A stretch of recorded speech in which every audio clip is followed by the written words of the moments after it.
Track.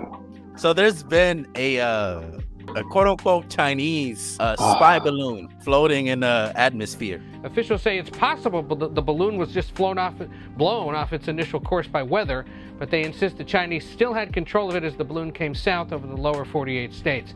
As for the 3 objects shot down this weekend by those U.S. fighter jets, the strongest theory now from the intelligence community is that the objects are benign or just harmless research balloons. But there's still no word on the condition of the wreckage at those 3 sites.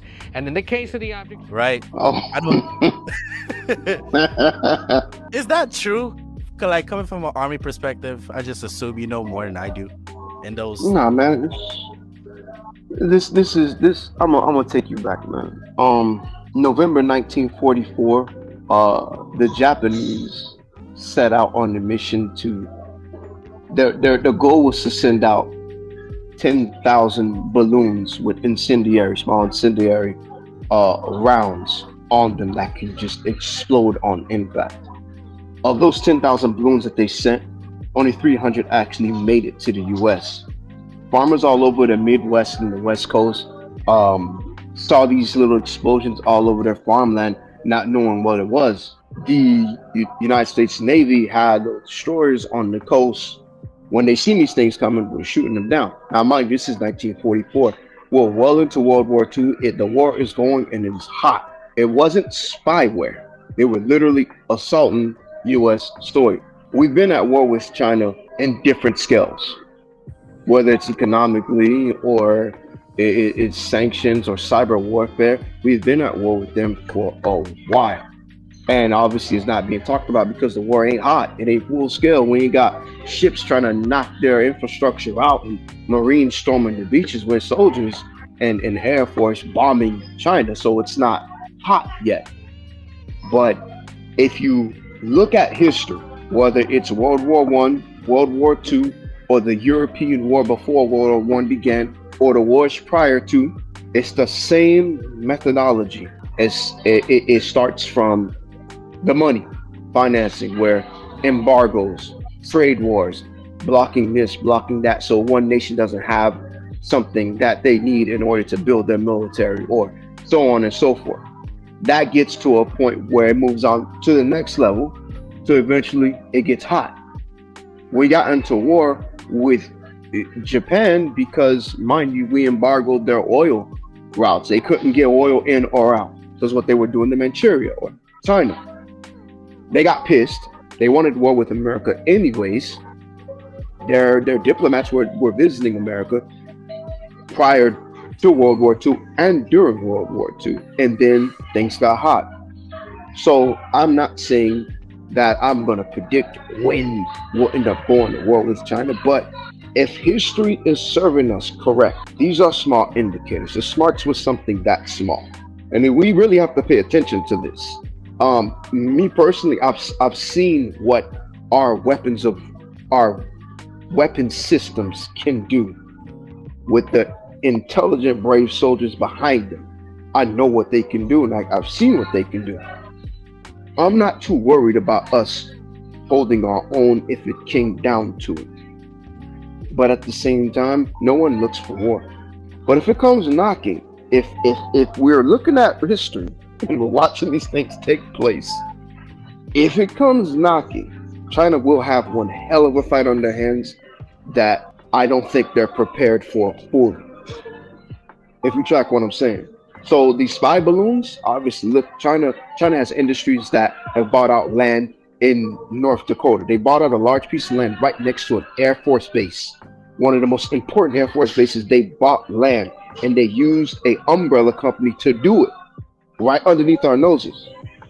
And then they have all these little balloons. There's one that was found off the coast of Mexico. There was one that was found off the coast of Oregon. And there's that one they just recently shut down, I believe, over Montana. They're probing us. They're probing to see what our defenses would look like. These are all essence of war that can soon become a full scale. Again, no one looks for war, man. But if it come knocking, this country will answer one way or another.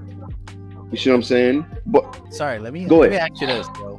So China was able to buy a piece of land right next to the military base. Brother, but you gotta understand how these people are doing it. They're intelligent, man. How? Well, hold on. Why would the U.S. allow that? Do you think the people that were vetting did a right job vetting? They didn't do a right job vetting. It's literally the civilians and the residents of the state that did the research and found out that it leads back to the PLA. A whole business, man. A corporation within a corporation within a corporation bought acres of land right next to an Air Force base. You can go research that. That literally happened last year. And it's right underneath our noses, man. And you're talking about a strategically important Air Force base. We have the enemy at our doorsteps, basically. Oh, and if you didn't know, probably 2 or 3 years ago, the Chinese military trained with the Canadian military, literally in Canada. So, you know, these, like I said, the media, like we said before, the media will give you the bullshit before it gives you the reality of what's really going on. It'll tell you what it wants you to know. And just out of the blue, if you get a chance, you'll get that one news source that just, if they could push it in and say, hey, look, this is what's really going on. Check this out. And it doesn't get any traction because it's overshadowed with bullshit news.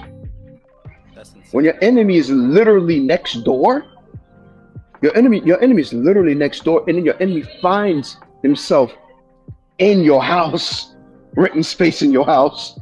Not renting, owning space in your house. That's dangerous, man. That's dangerous. We live in very interesting times, but history will tell you that this is supposed to happen.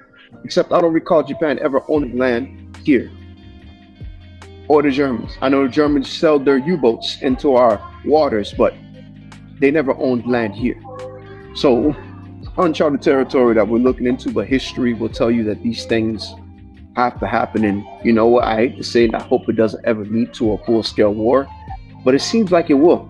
See, this is why when like when you really listen to Trump, he has the best intentions for America. Because when he was saying, yo, we need to start manufacturing our own product in America, as opposed to going to China and getting it, and it doesn't help us at all. We need to create everything in-house. But when you label him, when the media label him as a racist, you discredit anything he says, and the message that he says doesn't penetrate. And it's like, I hate to say this, bro, but the minority groups are so sensitive, especially our people, black people. Big dog. Like soon as you label someone racist, they don't want to hear anything they have to say, and it's tragic, man. It's tragic. Big dog. Let me be straight with you, dog. Like, Big T was probably the only president that any service member that's currently in will tell you that's the biggest raise we ever got. That's the biggest raise we ever got because the man was so pro-military.